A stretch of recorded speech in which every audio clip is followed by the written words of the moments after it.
মটরশুঁটির কচুরি আর ঘুগনি খেলে কেমন লাগছে? তরকারিটা ঘুগনিটা কেমন হয়েছে? ভালো হয়েছে।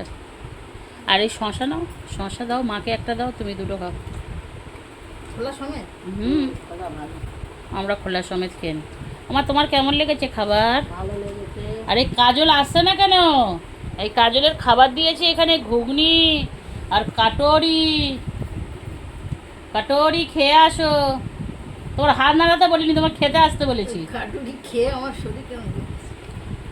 আমার শাশুড়ি দুটো লুচি নিয়েছে, মানে দুটো কচুরি নিয়েছে আর একটুখানি তরকারি নিয়েছে। সবচেয়ে আমাদের বাড়িতে যে কোনো দিকে না তাকিয়ে খায়, খাওয়া নিয়ে কোনো সমস্যা নেই, সে হচ্ছে তোমাদের দাদাভাই। দেখো এত সুন্দর করে ঝাল তরকারি দিয়ে সব করে দিয়েছি, তারপর আবার কাঁচা লঙ্কা চিবাচ্ছে, হ্যাঁ হ্যাঁ হ্যাঁ করছে। আর এই যে এখন এবার আমি খাবো, এই যে আমাদের ঘুগনি, এখানে আমাদের লুচি, আমি খাবো। খেয়ে দে তোমাদের দাদাভাইয়ের মুখে ভালো লাগলে সব ভালো। তো চলো আমরা খেয়ে নিই, আবার অন্য সময় অন্য ভিডিওতে দেখা হবে। আর এনার কি হয়েছে আমি জানি না, আজকে ন্যাকামো করছে বড্ড